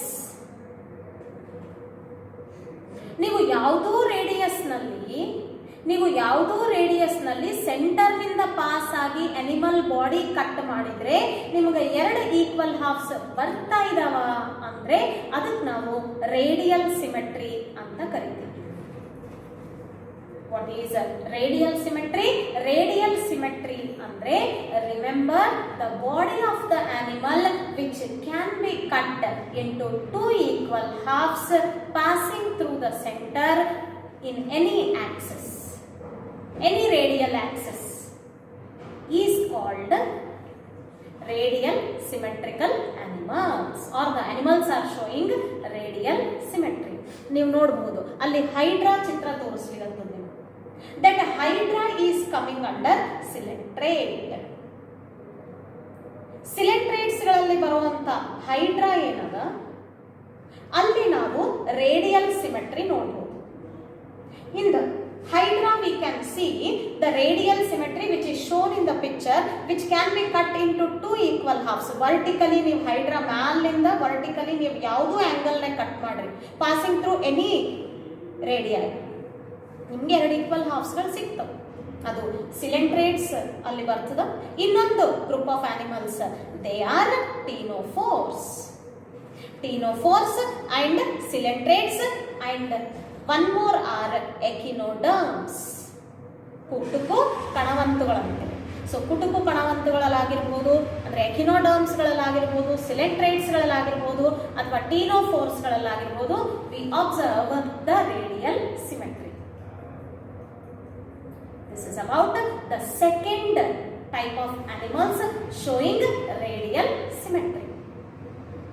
The third type of symmetry is bilateral symmetry or bilateral symmetrical animals. bilateral symmetry ಅಂದ್ರೆ ಏನು? from the left and right, from the left or right, if you cut the body of the animal, left ಇಂದ right ವರೆಗೂ ಹಿಡ್ಕೊಂಡು straight ಆಗಿ vertically ನೀವು ಒಂದೇ plane ನಾಗ ನೀವು ಕಟ್ ಮಾಡ್ತಾ ಬಂದಾಗ ನಿಮಗೆ 2 ಈಕ್ವಲ್ ಹಾಫ್ಸ್ ಗಳು ಸಿಕ್ಕರೆ ನಾವು ಅದಕ್ಕೆ ಬೈಲ್ಯಾಟ್ರಲ್ ಸಿಮೆಟ್ರಿ ಅಂತ ಕರಿತೀವಿ. Remember where what happens in the bilateral symmetry? In the bilateral symmetry the body can be divided into 2 identical halves where the left and right halves what you are obtaining are completely same. Means ನೀವು cut ಮಾಡಿದ್ರೆ ಬಾಡಿಯಿಂದ ಒಂದು central Axis ಇಂದ ನೀವೇನಾದ್ರೂ cut ಮಾಡಿದ್ರೆ ನಿಮಗೆ 2 equal halves ಗಳು ಸಿಗ್ತವ. ಅದಕ್ಕೆ ನಾವು ಬೈಲ್ಯಾಟ್ರಲ್ ಸಿಮೆಟ್ರಿ ಅಂತ ಕರೀತೀವಿ. Remember, when you cut the animal from the central axis in the animal cut ಮಾಡಿದಾಗ ನಿಮಗೆ 2 ಈಕ್ವಲ್ ಹಾಫ್ಸ್ ಬರ್ತವ. ಒಂದು ರೈಟ್ ಹಾಫ್, ಇನ್ನೊಂದು ಲೆಫ್ಟ್ ಹಾಫ್. ಆ ರೈಟ್ ಹಾಫ್ ಲೆಫ್ಟ್ ಹಾಫ್ ಎರಡನ್ನೂ ಕಂಪೇರ್ ಮಾಡಿದ್ರೆ they will be identical to each other. ಇದಕ್ಕೆ ನಾವು ಬೈಲ್ಯಾಟ್ರಲ್ ಸಿಮೆಟ್ರಿ ಅಂತ ಕರಿತೀವಿ. ಎಲ್ಲಿ ನೋಡ್ತೀರಿ ನೀವು ಬೈಲ್ಯಾಟ್ರಲ್ ಸಿಮೆಟ್ರಿ? ಬೈಲ್ಯಾಟ್ರಲ್ ಸಿಮೆಟ್ರಿ ನೀವು ಆಸ್ಕೆಲ್ಮಿಂಥಸ್ ಅಲ್ಲಿ ನೋಡಬಹುದು, ಎನಿಲಿಡ್ಸ್ ಅಲ್ಲಿ ನೋಡಬಹುದು, ಆರ್ಥ್ರೋಪೋಡ್ಸ್ ಅಲ್ಲಿ ನೋಡಬಹುದು ಅಥವಾ ಕಾರ್ಡೇಟ್ಸ್ ಗಳಲ್ಲೂ ಸಹಿತ ನೋಡಬಹುದು. Remember the bilateral symmetry is observed in aschelminthes, annelids, arthropods and also in the chordates. Remember, you can see one of the arthropod shown in the figure where can be split into 2 equal halves when cut from the center and we obtain right half and left half. ಒಂದು right half ಸಿಗ್ತದ, ಇನ್ನೊಂದು left half ಸಿಗ್ತದ. ಆ 2 ಹಾಫ್ಗಳು identical ಆಗಿ ಕಂಡು ಬರ್ತವೆ. ಇದಕ್ಕೆ ನಾವು ಬೈಲ್ಯಾಟ್ರಲ್ ಸಿಮೆಟ್ರಿ ಅಂತ ಕರಿತೀವಿ. Like this there are 3 types of body symmetry. One is asymmetrical, second one is radial symmetry and the third one is bilateral symmetry. ಇನ್ನೊಂದು ಆಧಾರದ ಮೇಲೆ ಅನಿಮಲ್ಸ್ ಗಳನ್ನ ವರ್ಗೀಕರಣ ಮಾಡ್ತೀವಿ. ದಟ್ ಈಸ್ ಸೀಲೋಮ್ ಅಥವಾ body cavity. The next base for classification of animals is coelom or body cavity. So body cavity, usually body cavity will be found in some animals but may not be found in some animals.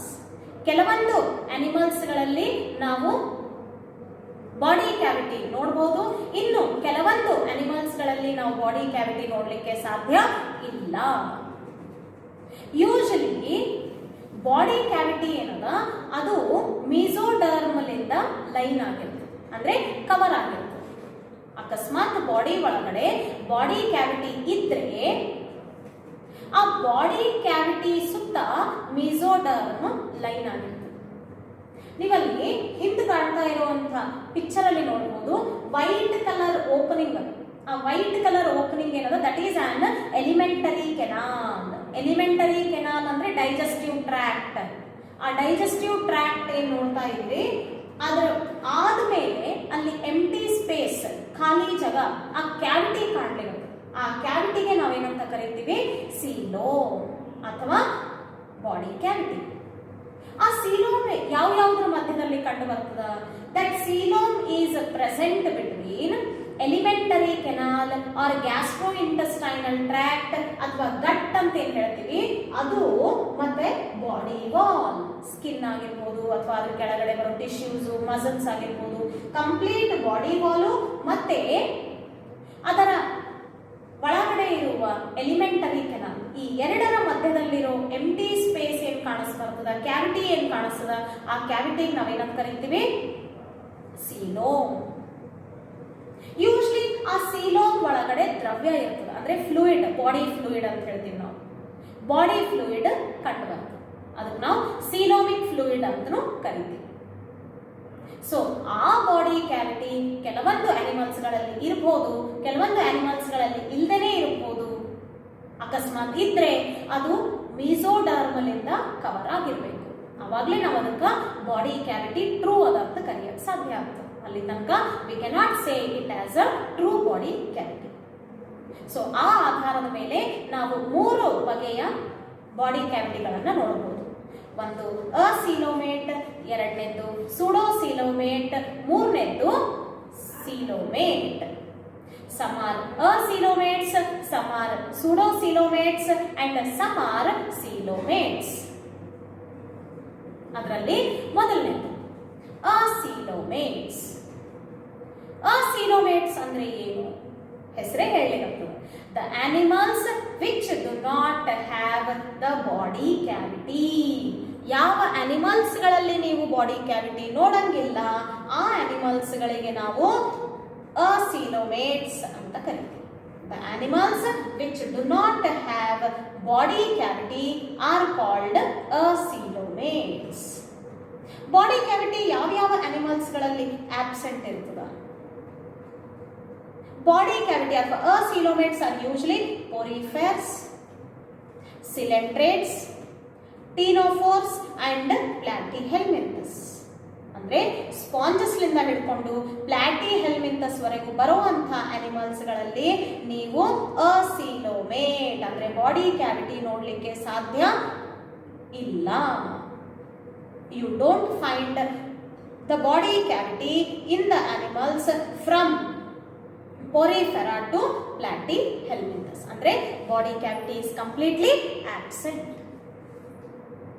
Second group of animals, they are pseudocoelomates. What are pseudocoelomates? Pseudocoelomates ಅಂದ್ರೆ ಏನು? ನಾನು ನಿಮ್ಗೆ ಅವಾಗಲೇ ಹೇಳಿದೆ, body cavity ಸುತ್ತ mesoderm line ಆಗಿರಬೇಕು ಅಥವಾ cover ಆಗಿರಬೇಕು ಅಂತ ಹೇಳಿದೆ ನಾನು. ಆದ್ರೆ ಸೂಡೋಸೀಲೋಮೇಟ್ಸ್ ಗಳಲ್ಲಿ ಕ್ಯಾವಿಟಿ ಇರ್ತದ, but cavity is not surrounded by the mesoderm. Complete body cavity ಸುತ್ತ ಮೀಸೋಡರ್ಮ್ ಲೈನ್ ಆಗಿರಂಗಿಲ್ಲ. ಕಂಪ್ಲೀಟ್ ಲೈನ್ ಆಗೋ ಬದಲಾಗಿ ಅಲ್ಲಿ it will be present in the pouches. Mesoderm ಏನದ ಅಲ್ಲಿ ಇಲ್ಲಿ ಗುಂಡು ಗುಂಡನೆಯ ಪ್ಯಾಚಸ್ ಗಳಾಗಿ ಅಥವಾ ಪೌಚಸ್ ಗಳಾಗಿ ನೀವು ನೋಡಬಹುದು. Remember, in the pseudocoelomates the body cavity is not lined by the mesoderm. Complete body cavity ಮಿಸೋಡರ್ಮಲಿಂದ ಲೈನು ಆಗಿರಂಗಿಲ್ಲ. ಆ ಥರ ಲೈನ್ ಆಗೋದ್ರ ಬದಲಾಗೂ ಅಲ್ಲಿ ಮಿಸೋಡರ್ಮು ಅಲ್ಲಿ ಇಲ್ಲಿ ಪ್ಯಾಚಸ್ಗಳಾಗಿ ನಾವು ಹರಡಿಕೊಂಡಿರೋದನ್ನ ಅಥವಾ ಸ್ಕ್ಯಾಟರ್ ಆಗಿರೋದನ್ನ ನೋಡ್ಬೋದು. ಎಲ್ಲಿ ಹರಡಿಕೊಂಡಿರ್ತದ? ಒಳಗಡೆ ಎಂಡೋಡರ್ಮ್ ಅದ, ಹೊರಗಡೆ ಎಕ್ಟೋಡರ್ಮ್.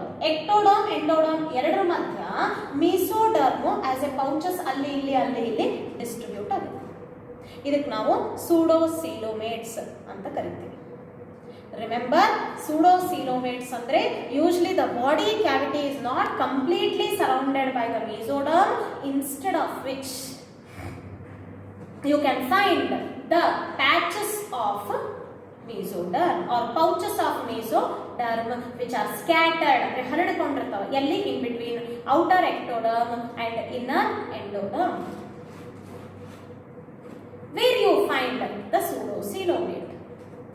ಯಾವ ಗ್ರೂಪ್ ಆಫ್ ಅನಿಮಲ್ಸ್ ಗಳನ್ನ ನಾವು ಸೂಡೋಸೀಲೋಮೇಟ್ಸ್ ಅಂತ ಕರಿತೀವಿ? ನಾನು ನಿಮ್ಗೆ ಅವಾಗಲೇ ಹೇಳಿದೆ, ಪೊರಿಫೆರಾಲಿಂದ ಹಿಡ್ಕೊಂಡು ಪ್ಲಾಟಿ ಹೆಲ್ಮಿಂಥಸ್ ವರೆಗೂ ಅಸೀಲೋಮೇಟ್ಸ್ ಗಳದವ. ಆಸ್ಕ್ ಹೆಲ್ಮಿಂಥಸ್ ಏನದವ? They are pseudocoelomates. ಅಂದ್ರೆ ದುಂಡು ಹುಳಗಳು ಸೂಡೋಸೀಲೋಮೇಟ್ ಅಂದ್ರೆ ಫಾಲ್ಸ್ ಬಾಡಿ ಕ್ಯಾವಿಟಿ. ಸೂಡೋಸೀಲೋಮೇಟ್ಸ್ ಅಂದ್ರೆ ಫಾಲ್ಸ್ ಬಾಡಿ ಕ್ಯಾವಿಟಿಯನ್ನ ಹೊಂದಿರ್ತವೆ.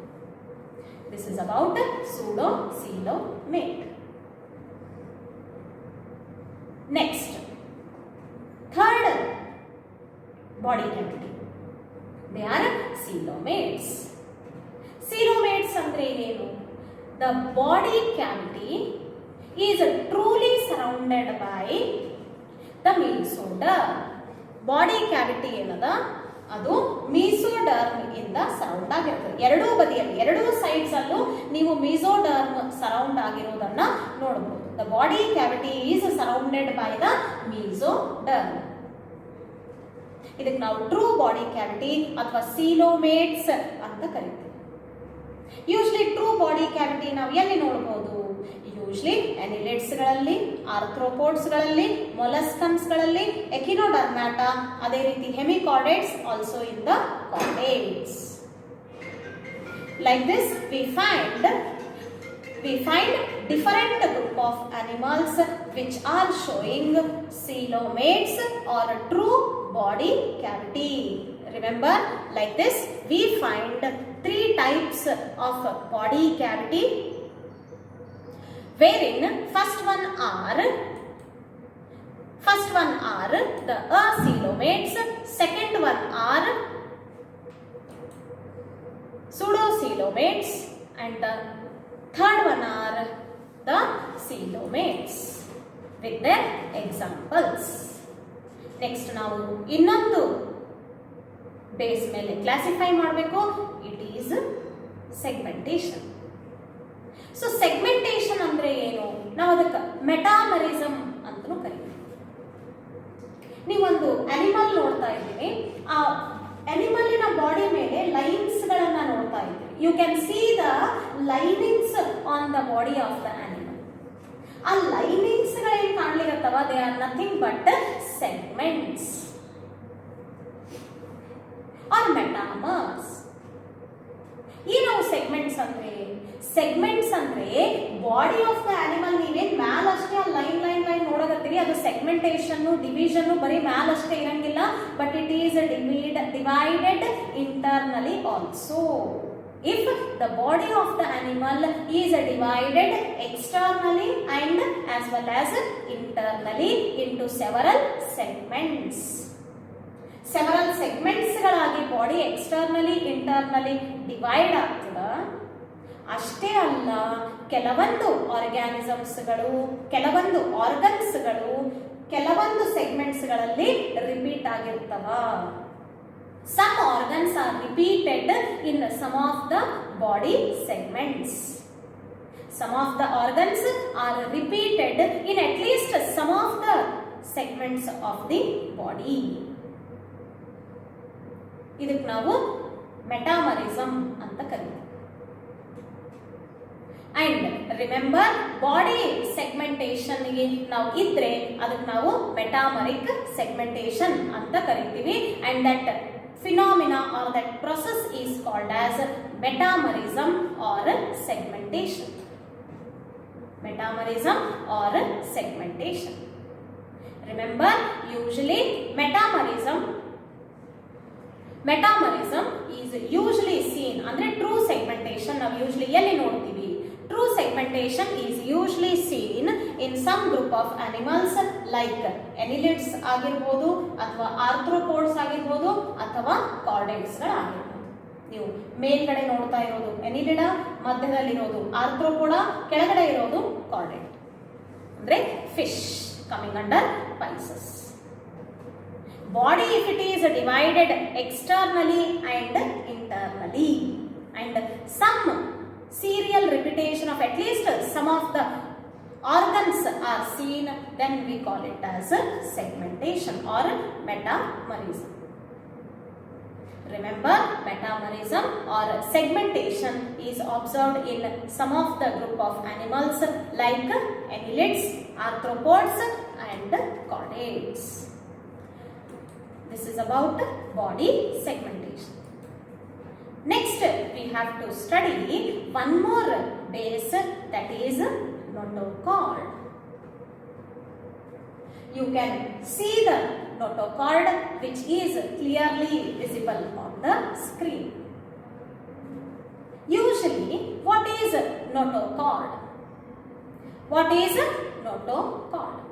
ಎಲ್ಲಿ ಡೆವಲಪ್ ಆಗ್ತದ, ಯಾವಾಗ ಡೆವಲಪ್ ಆಗ್ತದ? ರಿಮೆಂಬರ್, ನೋಟೋಕಾರ್ಡ್ ಆಕ್ಚುಲಿ ನಾನು ನಿಮ್ಗೆ ಹೇಳಿದ್ದೆ ಎಂಬ್ರಿಯೋನಲ್ಲಿ ಜರ್ಮ್ ಲೇಯರ್ಸ್ಗಳಿರ್ತವ ಅಂತ. ಆ ಜರ್ಮ್ ಲೇಯರ್ಸ್ಗಳಲ್ಲಿ ಔಟರ್ ಎಕ್ಟೋಡರ್ಮ್, ಇನ್ನರ್ ಎಂಡೋಡರ್ಮ್, ಎರಡರ ಮಧ್ಯೆ ಇರೋದು ಮೀಸೋಡರ್ಮ್. ಒಂದೊಂದು ಜರ್ಮ್ ಲೇಯರ್ಸು ಒಂದೊಂದು ಅಂಗಗಳ ಫಾರ್ಮೇಷನ್ಗೆ ಸಹಾಯ ಮಾಡ್ತದ, ಟಿಶ್ಯೂಗಳು, ಸೆಲ್ಸ್ಗಳ ಫಾರ್ಮೇಷನ್ ಆಗ್ತಾವ ಅಂತ ನಾನು ನಿಮ್ಗೆ ಹೇಳಿದ್ದೆ. ಮತ್ತೆ ನೋಟೋಕಾರ್ಡ್ ಯಾವುದರಿಂದ ಡಿರೈವ್ ಆಗಿರ್ತದ? ನೋಟೋಕಾರ್ಡ್ ಯಾವ ಜರ್ಮ್ ಲೇಯರ್ಲಿಂದ ಫಾರ್ಮೇಷನ್ ಆಗಿರ್ತದ? Notochord is derived or originating from the mesoderm. It is originating from the mesoderm. ಇದು ಯಾವ ರೀತಿ ಇರ್ತದ? It is like a rod like structure. It is a rod-like structure and formed on the dorsal side. Dorsal side ಅಂದ್ರೆ ಹಿಂಭಾಗದಲ್ಲಿ. Dorsal side ಅಂದ್ರೆ ಹಿಂಭಾಗದಲ್ಲಿ ಇದು ಒಂದು rod-like structure ಇರ್ತದ, which is formed during an embryonic development in some animals. ಕೆಲವೊಂದು ಅನಿಮಲ್ಸ್ಗಳಲ್ಲಿ embryonic develop ಆಗೋ ಮುಂದಾಗ ಡೆವಲಪ್ಮೆಂಟ್ ಅಂದ್ರೆ ಭ್ರೂಣದ ಡೆವಲಪ್ಮೆಂಟ್ ಆಗ್ತಾ ಇರ್ಬೇಕಾದ್ರೆ ಮಿಸೋಡರ್ಮ್ ಇಂದ rod like structure dorsal side ಅಲ್ಲಿ ಫಾರ್ಮೇಷನ್ ಆಗ್ತದ. ಅದಕ್ಕೆ ನಾವು ನೋಟೋಕಾರ್ಡ್ ಅಂತ ಕರಿತೀವಿ. ನೋಟೋಕಾರ್ಡ್ ಕೆಲವೊಂದರಲ್ಲಿ ಇರಬಹುದು, ಕೆಲವೊಂದರಲ್ಲಿ ಇಲ್ಲದೇನೂ ಇರಬಹುದು. ನೋಟೋಕಾರ್ಡ್ ಅಕಸ್ಮಾತ್ ಎನಿಮಲ್ಸ್ ಗಳಲ್ಲಿ ಪ್ರೆಸೆಂಟ್ ಅದ. If the animals have notochord, if the animals have notochord, they are having, if they are having the notochord, they are called as chordates. ಯಾವ ಅನಿಮಲ್ಸ್ ಗಳಲ್ಲಿ ನೀವು ನೋಟೋಕಾರ್ಡ್ ನೋಡ್ತೀರಿ ಅವಕ್ಕೆ ನಾವು ಕಾರ್ಡೇಟ್ಸ್ ಅಂತೀವಿ. ಯಾವ ಅನಿಮಲ್ಸ್ ಗಳಲ್ಲಿ ನೀವು ನೋಡಂಗಿಲ್ಲ ಅವಕ್ಕ ನಾನ್ ಕಾರ್ಡೇಟ್ಸ್ ಅಂತೀರ. ಅಂದ್ರೆ ಕಾರ್ಡೇಟ್ಸ್ ಗಳಲ್ಲಿ ನೋಟೋಕಾರ್ಡ್ ಇರ್ತದ, ನಾನ್ ಕಾರ್ಡೇಟ್ಸ್ ಗಳಲ್ಲಿ ನೋಟೋಕಾರ್ಡ್ ಇರಂಗಿಲ್ಲ. ಲೈಕ್ ಪೊರಿಫೆರಾನಿಂದ ಹಿಡ್ಕೊಂಡು ಎಕಿನೋಡರ್ಮ್ಯಾಟ ತನಕ ಏನ್ ಬರ್ತಾವ, they are all non chordates. In the non-chordates, you don't find the notochord. Porifera ಆಗಿರಬಹುದು, Coelenterata, Ctenophora, all the animals from porifera to echinodermata. Sponge ಪ್ರಾಣಿಗಳಿಂದ ಹಿಡ್ಕೊಂಡು ಕಂಟಕ ಚರ್ಮಿಗಳವರೆಗೂ ದೇ ಆರ್ ನಾನ್ ಕಾರ್ಡೇಟ್ಸ್. ಅಂದ್ರೆ ಅವುಗಳಲ್ಲಿ ನೋಟೋಕಾರ್ಡ್ ಇರಂಗಿಲ್ಲ. ಅದಾದ್ಮೇಲೆ ಬರುವಂತಹ ಎಲ್ಲಾ ಜೀವಿಗಳಲ್ಲೂ ನೀವು ನೋಟೋಕಾರ್ಡ್ ಅನ್ನ ನೋಡಬಹುದು. ಅವಕ್ಕ ನಾವು ಕಾರ್ಡೇಟ್ಸ್ ಅಂತ ಕರಿತೀವಿ. This was all the base for classification. ಇವಾಗ ನೆಕ್ಸ್ಟ್ ನಾವು ಒಂದು ಬ್ರೀಫ್ ಸಮ್ಮರಿ ತಗೊಂಡು ಹೋಗೋಣ. ಇಷ್ಟೊತ್ತು ಯಾವ ಯಾವ ಆಧಾರದ ಮೇಲೆ ನಾವು ಅನಿಮಲ್ಸ್ಗಳನ್ನು ಕ್ಲಾಸಿಫೈ ಮಾಡಿವಿ ಅನ್ನೋದು. ನಾನು ಮೊದಲೇ ಹೇಳಿದೆ, animals are multi cellular. Remember, the animals are multi cellular. ಆದರೆ ಅವುಗಳಲ್ಲಿ ನೀವು ಸೆಲ್ಲಾರ್ ಲೆವೆಲ್ ಆಫ್ ಆರ್ಗನೈಸೇಷನ್ ನೋಡ್ಬೋದು, ಅಥವಾ ಟಿಶ್ಯೂ ಲೆವೆಲ್ ನೋಡ್ಬೋದು, ಆರ್ಗನ್ ಲೆವೆಲ್ ನೋಡ್ಬೋದು, ಅಥವಾ organ system level of organisation ನೋಡ್ಬೋದು ಅಂತ ಹೇಳಿದ್ದೆ ನಾನು. ಆದರೆ ಸ್ಪಾಂಜಸ್ಗಳಲ್ಲಿ ಮಾತ್ರ ನೀವು ಸೆಲ್ಯುಲಾರ್ ಲೆವೆಲ್ ಆಫ್ ಆರ್ಗನೈಸೇಷನ್ ನೋಡ್ಬೋದು. ಮಿಕ್ಕಿದ ಎಲ್ಲ ಪೊರಿಫೆರಾಗಳಲ್ಲಿ ಮಾತ್ರ ನೀವು you can see the cellular level of organisation. ಆ ಸೆಲ್ಯುಲಾರ್ ಆರ್ಗನೈಸೇಷನ್ ಮಾತ್ರ ನೀವು ಪೊರಿಫೆರನ್ಸ್ ಅಲ್ಲಿ ನೋಡೋದು ಬಿಟ್ರೆ ಮಿಕ್ಕಿದ ಎಲ್ಲ ಪ್ರಾಣಿಗಳಲ್ಲೂ ನೀವು ಐದರ್ ಟಿಶ್ಯೂ ಲೆವೆಲ್ ನೋಡ್ಬೋದು, ಆರ್ಗನ್ ಲೆವೆಲ್ ನೋಡ್ಬೋದು, ಅಥವಾ organ system level of organisation ನೀವು ನೋಡ್ಬೋದು. ಇದು ಲೆವೆಲ್ಸ್ ಆಫ್ ಆರ್ಗನೈಸೇಷನ್. ಇನ್ನು ಸಿಮಿಟ್ರಿ ತೆಗೆದುಕೊಂಡ್ರೆ ಸ್ಪಾಂಜಸ್ಗಳು ಅಂದ್ರೆ ಪೊರಿಫೆರೆನ್ಸ್ಗಳು ಅವಂತೂ ಅಸಿಮೆಟ್ರಿಕಲ್ ಅದಾವ. ಇನ್ನು ರೇಡಿಯಲ್ ಸಿಮೆಟ್ರಿ ತೋರಿಸುವಂತ ಪ್ರಾಣಿಗಳು ತಗೊಂಡ್ರೆ ನೀವು ಸಿಲೆಂಟ್ರೇಟ್ಸ್ ಹೇಳಿದ್ದೆ ನಾನು ನಿಮ್ಗೆ, ಅದಕ್ಕೆ ಬಿಟ್ಟು ಟೀನೋಫೊರಾ ಹೇಳಿದ್ದೆ, ಅದ್ರ ಜೊತೆಗೆ ಎಕಿನೋಡರ್ಮ್ಯಾಟಾನು ಸಹಿತ ಏನದವ they are showing radial symmetry. ಬಿಟ್ರೆ ಆಸ್ಕ್ ಹೆಲ್ಮಿಂಥಸ್ ಲಿಂದ ಹಿಡ್ಕೊಂಡು ಆಸ್ಕ್ ಹೆಲ್ಮಿಂಥಸ್ ಆಗಿರ್ಬೋದು, ಎನಿಲಿಡ್ಸ್ ಆಗಿರ್ಬೋದು, ಆರ್ಥ್ರೋಪೋಡ್ಸ್ ಆಗಿರ್ಬೋದು, ಅಥವಾ ಕಾರ್ಡೇಟ್ಸ್ ಆಗಿರ್ಬೋದು, ಇವೆಲ್ಲ ಏನದವ they are showing bilateral symmetry. ಇನ್ನು coming to the body cavity. Body cavity ಕೆಲವೊಂದರಲ್ಲಿ ಇಲ್ದೇನೆ ಇರಬಹುದು, ಅಸೀಲೋಮೇಟ್ ಆರ್ ಕೆಲವೊಂದು coelomate or some or pseudocoelomate. So body cavity ಆಧಾರದ ಮೇಲೂ ಸಹಿತ ನಾವು ಆರ್ಗ್ಯಾನಿಸಮ್ಸ್ಗಳನ್ನು ಕ್ಲಾಸಿಫೈ ಮಾಡಿದ್ವಿ. ಅಸೀಲೋಮೇಟ್ ಅಂದ್ರೆ ಬಾಡಿ ಕ್ಯಾವಿಟಿ ಇಲ್ಲದೇನೆ ಇರುವಂತಹ ಜೀವಿಗಳಲ್ಲಿ ನಾವು ಪ್ಲಾಟಿ ಹೆಲ್ಮಿಂಥಸ್ ವರೆಗೂ ನಾವು ನೋಡಿದ್ವಿ. ಪ್ಲಾಟಿ ಹೆಲ್ಮಿಂಥಸ್ ಅಂದ್ರೆ ಪೊರಿಫೆರಾ, ಸಿಲೆಂಟ್ರೆಟಾ, ಟೀನೋಫೋರಾ, ಪ್ಲಾಟಿ ಹೆಲ್ಮಿಂಥಸ್ ಇವೆಲ್ಲ ಏನದವ they are acoelomates, means they don't have a body cavity. ಅವಕ್ಕೆ ಬಿಟ್ರೆ ಆಸ್ಕ್ ಹೆಲ್ಮಿಂಥಸ್ ನಲ್ಲಿ ನೀವು ಫಾಲ್ಸ್ ಬಾಡಿ ಕ್ಯಾವಿಟಿ ನೋಡಬಹುದು. ಫಾಲ್ಸ್ ಬಾಡಿ ಕ್ಯಾವಿಟಿ ಅಂದ್ರೆ ಮಿಸೋಡರ್ಮ್ ಲೈನ್ ಆಗಿರಂಗಿಲ್ಲ, ಬಟ್ ಪೌಚಸ್ ಆಫ್ ಮಿಸೋಡರ್ಮ್ಗಳು ಎಕ್ಟೋಡರ್ಮ್ ಮತ್ತೆ ಎಂಡೋಡರ್ಮಿನ ಮಧ್ಯದಲ್ಲಿ ಸ್ಕ್ಯಾಟರ್ ಆಗಿರ್ತವ ಅಂತ ಹೇಳಿದ್ದೆ ಎಲ್ಲಿ ಆಸ್ಕ್ ಹೆಲ್ಮಿಂಥಸ್. ಬಿಟ್ರೆ ಉಳಿದಿರೋ ಎಲ್ಲದರಲ್ಲೂ ಸಹಿತ ನೀವು ಟ್ರೂ ಬಾಡಿ ಕ್ಯಾವಿಟಿ ನೋಡಬಹುದು. So this was all about the brief classification. ಅದಕ್ಕೆ ಹೊರತುಪಡಿಸಿ ಸೆಗ್ಮೆಂಟೇಷನ್ ನಾನು ಹೇಳಿದ್ದೆ. ಟ್ರೂ ಸೆಗ್ಮೆಂಟೇಷನ್ ಅಂದ್ರೆ body is divided externally and internally. ಎನಿಲಿಡ್ಸ್ಗಳಲ್ಲಿ ನೋಡ್ಬೋದು, ಆರ್ಥ್ರೋಪೋಡ್ಸ್ಗಳಲ್ಲೂ ನೋಡ್ಬೋದು, ಅಥವಾ ಕಾರ್ಡೇಟ್ಸ್ಗಳಲ್ಲೂ ನೋಡ್ಬೋದು. ಅದಕ್ಕೆ ಬಿಟ್ಟು ನೋಟೋಕಾರ್ಡ್ ಅಂತ ಹೇಳಿದ್ದೆ ನಾನು. ನೋಟೋಕಾರ್ಡ್ ಇದ್ರೆ ಕಾರ್ಡೇಟ್ಸ್ ಅಂತೀರಿ. ಕಾರ್ಡೇಟ್ಸ್ಗಳಲ್ಲಿ ಯೂಶ್ಲಿ ನೋಟೋಕಾರ್ಡ್ ಇರ್ತದೆ which is derived from the mesoderm during the embryonic development and present in the dorsal side. But usually notochord completely absent ಆಗಿರ್ತದ ಎಲ್ಲಿ ಅಂದ್ರೆ in the non chordates. So these are some of the characteristic features of the animals base for classification. ಅಂದ್ರೆ ಪ್ರಾಣಿಗಳನ್ನ ವರ್ಗೀಕರಿಸಲಿಕ್ಕೆ ಕೆಲವೊಂದು ಆಧಾರಗಳನ್ನ ತಗೊಂಡಿವಿ. ಯಾವ್ಯಾವ ಆಧಾರಗಳ ಮೇಲೆ ನಾವು ಪ್ರಾಣಿಗಳನ್ನ ವರ್ಗೀಕರಣ ಮಾಡಬಹುದು ಅನ್ನೋದು ಇವತ್ತಿನ ಕ್ಲಾಸ್ ಅಲ್ಲಿ ನಾವು ತಿಳ್ಕೊಂಡಿವಿ. This is all about today's video. ನಮ್ಮ ಮುಂದಿನ ವಿಡಿಯೋನಲ್ಲಿ I come up with different group of plants. ಎನಿಮಲ್ಸ್ಗಳನ್ನು ವರ್ಗೀಕರಣ ಮಾಡಿ ಅವುಗಳಲ್ಲಿ ಬರುವಂತಹ ಅನಿಮಲ್ಸ್ಗಳನ್ನು ತಗೊಂಡು ಅವುಗಳ ಜನರಲ್ ಕ್ಯಾರೆಕ್ಟರಿಸ್ಟಿಕ್ಸು ವಿತ್ ಎಕ್ಸಾಂಪಲ್ಸ್ ನಾವು ನೆಕ್ಸ್ಟ್ ವಿಡಿಯೋನಲ್ಲಿ ನೋಡೋಣ. Until then take care. See you in the next class. Take care.